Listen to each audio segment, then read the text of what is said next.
अभी university service commission से बहालियां हो रही हैं और जो वहां उस परीक्षा में उस इंटरव्यू में अपियर हो रहे हैं, माननीय मंत्री जी को पता होगा, वो पीछे से 10 वर्ष 15 वर्ष के एक्सपीरियंस दे रहे हैं और उनको मार्किंग हो रहा है अफिलिएटेड कॉलेज से। हेडमास्टर में भी इन्होंने अपने शिक्षक को दिया, डाइट में दिया, और अब जब यहां टाइट कर रहे हैं तो कहते हैं देख लेंगे।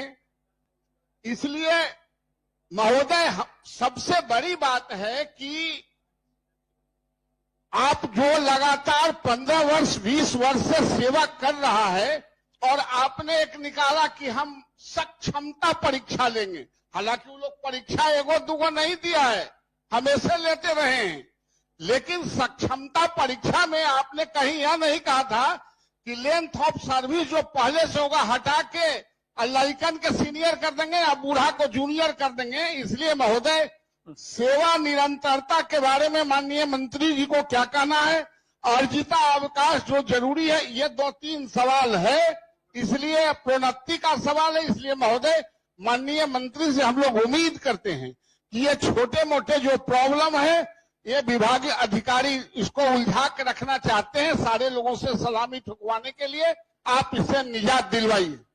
ठीक, मैं उन बातों को दोहराना नहीं चाहता हूँ। सेवानिवृत्ता के बारे में माननीय सदस्य भी बोले और मैंने सर्वोच्च न्यायालय का एक न्यायाधीश जो है उनकी भी कॉपी थी, लेकिन सभापति महोदय, किसी भी सेवा में अगर संवर्ग परिवर्तन होता है, इस ध्यानाकर्षण का एक अंश वो भी है, तो वरीयता बरकरार रखने के लिए या उनके सम्मान के लिए अतिरिक्त वार्षिक वेतन वृद्धि भी दी जाती है। और पहले भी 2015 में आपने अतिरिक्त वार्षिक वेतन वृद्धि दी थी, हालांकि वो भी विसंगतिपूर्ण थी। 3 वर्षों में एक बार आपने वार्षिक वेतन वृद्धि दी। और दूसरी बात यह है, जो अभी माननीय सदस्य ने कहा, आपने जब पिछली सेवा की मान्यता बरकरार रखते हुए ही उनको अगली सेवा में समायोजित किया है। हालांकि मंत्री महोदय आज बोल रहे थे राज्य कर्मी का 2,50,000 दर्जा दिया गया, मुझे लगता है सभापति महोदय ये शाब्दिक दर्जा दिया गया। संभवतः मंत्री महोदय ये नहीं जान रहे हैं, मैं जानकारी देता हूं, आपके विभाग ने एक पत्र निकाल दिया जो कि उनको वेतन इतना ही दिया जाए। आपका संवर्ग परिवर्तन के पश्चात वेतन निर्धारण होना जरूरी है किसी भी सेवा में, किसी भी विभाग में, और वेतन निर्धारण का कार्य नहीं कर करके वेतन घटा दिया गया। किसी को वेतन नहीं मिल रहा है, किसी का पैन नंबर के चलते पेंडिंग है, लेकिन आप वेतन निर्धारण के लिए समिति तो बनाते हैं, जैसे ट्रांसफर के लिए कमेटी बनाती है वैसे नहीं बनाए हैं। और सेवा निरंतरता तो हर हालत में देना होगा। मैंने वो अंश जो है न्यायाधीश माननीय सर्वोच्च न्यायालय का, वो मैंने दिया है, उसको अच्छे से पढ़ लें। एक बार में आप समझ जाएंगे जरूर, जो कि विभाग के जो भी पदाधिकारी हैं वो आपको भ्रम में डाल रहे हैं। और हम लोग अगर सदन में कुछ कहते हैं तो उसको गंभीरता से नहीं लिया जाता है, लेकिन वही अगर न्यायाधीश हो जाता है, जैसे अभी अतिथि शिक्षकों का न्यायाधीश हो गया है, लेकिन अभी तक नियुक्ति के लिए विभाग ने कोई भी आदेश नहीं निकाला। अब कहीं कहीं सुनने में आ रहा है जो कि एलपीए में जाएगी तो एसएलपी में जाएगी। महोदय, ये क्या है? इतने दिनों की सेवा है, राज्य की मेधा और विभाग का सम्मान अगर यहाँ नहीं होगा तब कहाँ होगा? और उनके सेवा को जो मान्यता, सेवा की जो मान्यता है, आज तक सब कुछ उसी से होता है और उन्हीं के कंधे पर सभी, जैसे 81,000 विद्यालय की बात माननीय मंत्री महोदय का सच है, उन 81,000 विद्यालयों में तो यही स्थानीय निकाय के शिक्षक थे। और मैंने पूर्व में भी सदन में कहा है, त्रिस्तरीय सरकार की व्यवस्था भारत में त्रिस्तरीय है। प्रशासन की सरकार है, लोकल सेल्फ गवर्नमेंट, जो निचले पायदान के लोगों तक लाभ पहुंचाती, और दूसरा स्टेट गवर्नमेंट, और तीसरा केंद्र सरकार, सेंट्रल गवर्नमेंट। तो अगर इसमें अगर कहीं कोई जा रहे हैं अपनी सेवा को लेकर के और पिछली सेवा को आप देख दे रहे हैं, ये तो नहीं होना चाहिए। इसलिए सभापति महोदय, सरकार सोचती भी है, सरकार आगे बढ़ करके सोचे, पदाधिकारियों के जाल में मत रहे, मकर जाल में मत रहे। पदाधिकारियों के मकर जाल में रहते रहते ही इस तरह के ध्यानाकर्षण आते हैं और सदन का समय जाया। एक बार भी नहीं एक मिनट जरा। माननीय सभापति महोदय, माननीय शिक्षा मंत्री जी ने जवाब दिया है। राज्य सरकार ने 2005 के बाद नगर निकाय और पंचायती राज नियमावली के तहत शिक्षकों की नियुक्ति की, जिसको नियोजित शिक्षक कहा गया सभापति महोदय। 11 महीना की नियुक्ति होती थी, 1800 रुपया पर होता था। राज्य सरकार में और माननीय मुख्यमंत्री जी की सदिच्छा के बदौलत 60 वर्ष तक का उनका सेवा विस्तार कर दिया गया। और नियोजित शिक्षक अगर वो बने तब न सक्षमता परीक्षा दिए। अगर नियोजित शिक्षक ही नहीं बनते तो उनकी पात्रता ही नहीं होती। सक्षमता परीक्षा उन्होंने दे दिया, आपने राज्यकर्मी का दर्जा उनको दे दिया।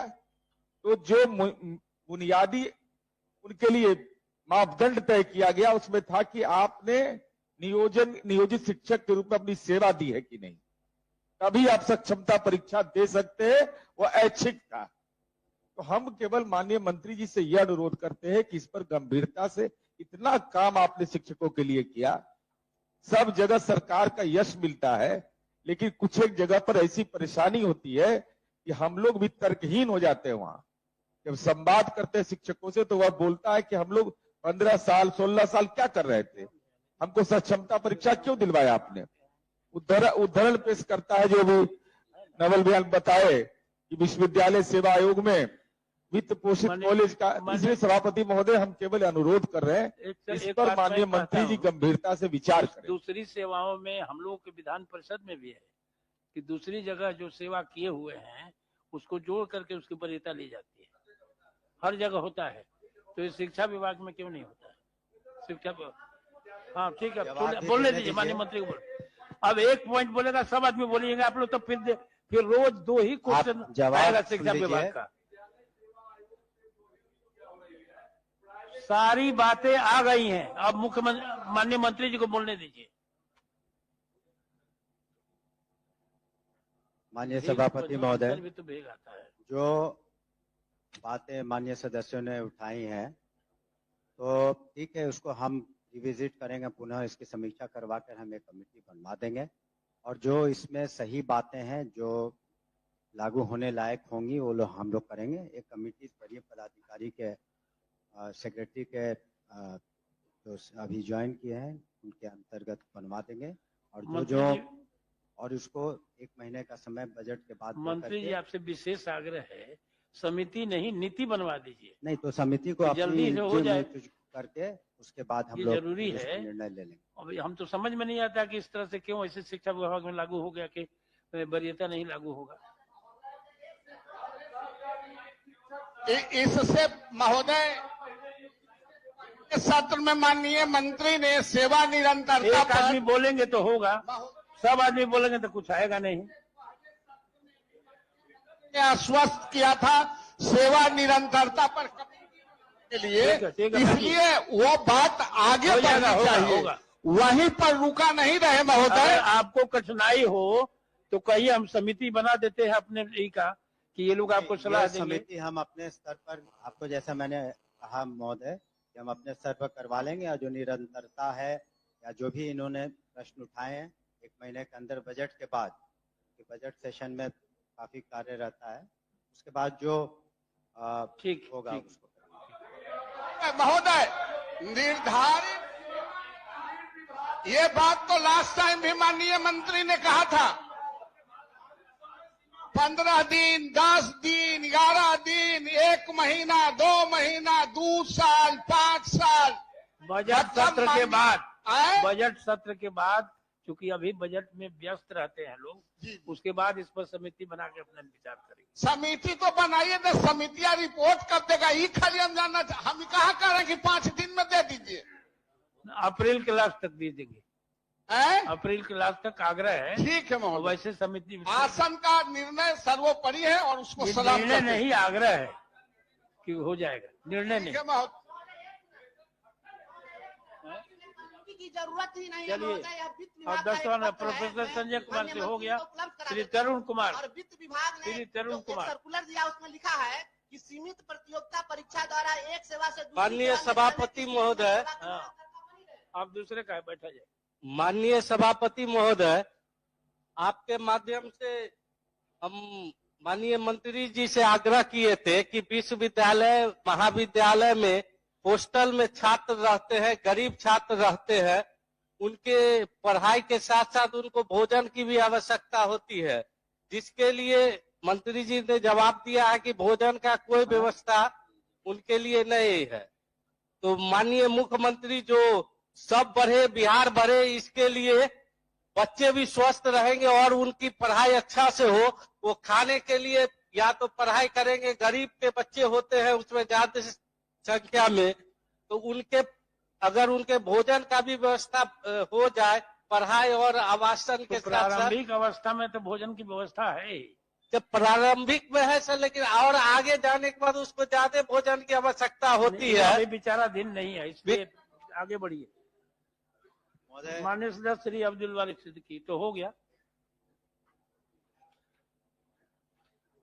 सिद्दीकी साहब का ध्यानाकर्षण जवाब भी आया है ना, पढ़ना नहीं है, जवाब आया है, उस पर आप बोलिए।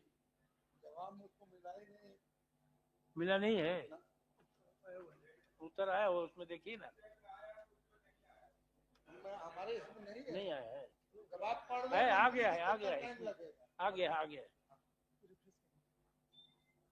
महोदय, राज्य के अंतर्गत बिहार राजकीय मान्यता प्राप्त अल्पसंख्यक माध्यमिक विद्यालयों जिनकी संख्या 72 के अंतर्गत Ayub Urdu girls high school Lalbagh Patna में आता है। इस विद्यालयों का संचालन एवं नियंत्रण बिहार राजकीय माध्यमिक विद्यालय प्रबंध एवं नियंत्रण ग्रहण अधिनियम 1981 के अध्याय 5 प्रकरण 13 के अधीन क ख घ के अनुसार होता है। 2011 के संशोधित एक्ट के अंतर्गत 27/5/2011 से राजकीयकृत विद्यालयों के समान अराजकीय अल्पसंख्यक माध्यमिक विद्यालयों में भी नियोजन के आधार पर शिक्षकों की नियुक्ति का प्रावधान किया गया है।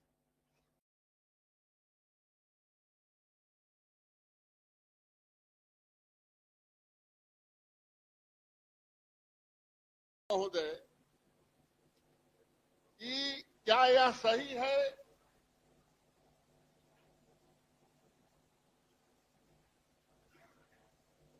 सही है कि विभागीय संख्या 15A21/2014 925 दिनांक 13/4/2021 के अंतर्गत गठित चयन समिति के अनुशंसा पर अतिथि प्राध्यापक के रूप में सहायक प्राध्यापक के पद पर उनको नियुक्ति की गई। महोदय, मैंने एक खंड में कहा है, खंड सेकंड में है कि क्या 1978, 1980, 1986 में व्याख्याताओं की सेवा भिन्न भिन्न पत्रों के माध्यम से उनका सामंजन किया गया है।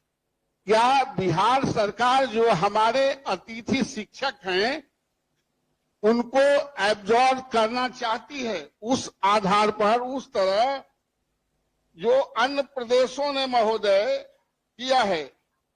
क्या यह सही है कि झारखंड, हरियाणा, हिमाचल प्रदेश, छत्तीसगढ़ अतिथि सहायक प्राध्यापक सेवा अस्थायी सेवा करने की नीति बनाई है, जबकि पश्चिम बंगाल अभी बना रही है?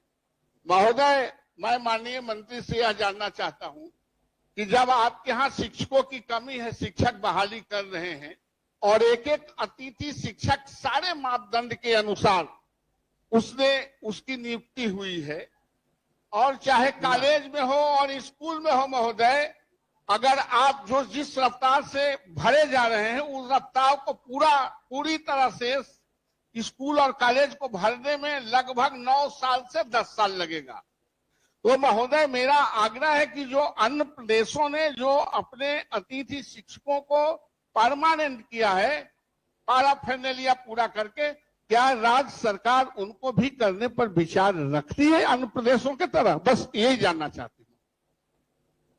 महोदय, जो माननीय सदस्य ने अपनी बातों को जिक्र किया, पहले बात तो ये कि 9 से 10 साल नहीं लगेंगे शिक्षकों को नियुक्ति करने में। आपने देखा होगा कि स्कूलों के शिक्षकों में जो नियोजित शिक्षक थे, कितने रफ्तार तेजी से हम लोग उनका कर रहे हैं। 2,50,000 से ज्यादा हो चुका, बीपीएससी के थ्रू 2 लाख हो चुका, प्रधानाध्यापक और प्रधान शिक्षक का 42,000 से ज्यादा अभी 9 तारीख को होगा।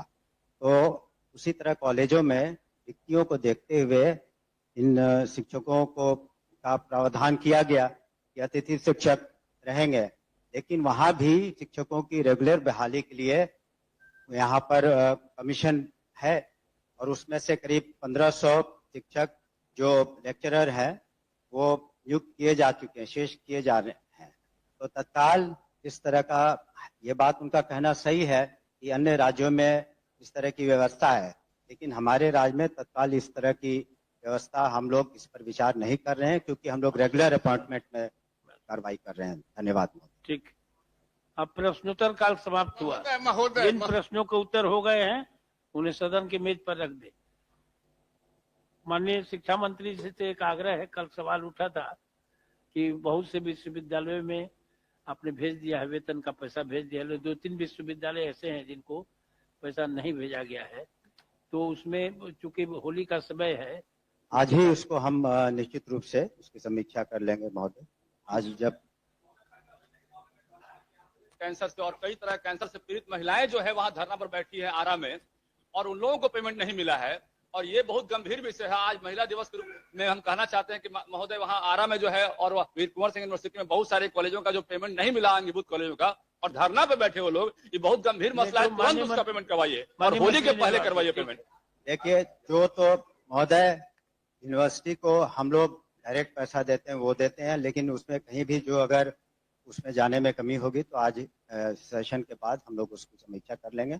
जहां तक हमें याद है कि अधिकांश जगहों पर हम लोगों ने पैसे भेज पहले होली के छुट्टी के होली के पहले महोदय उसका पेमेंट करवा दीजिए। बहुत सारे कॉलेजों की स्थिति बहुत खराब है, और ये मैं विश्वविद्यालय में कहीं पेंशन और उसके वेतन भुगतान कहीं नहीं हुए। 4 महीना से 3 महीना से अनुदान भी नहीं किया महोदय। 3 में ठीक है। इस बात पर अब शून्यकाल से पेंशन नहीं किया। कुमुद वर्मा जी,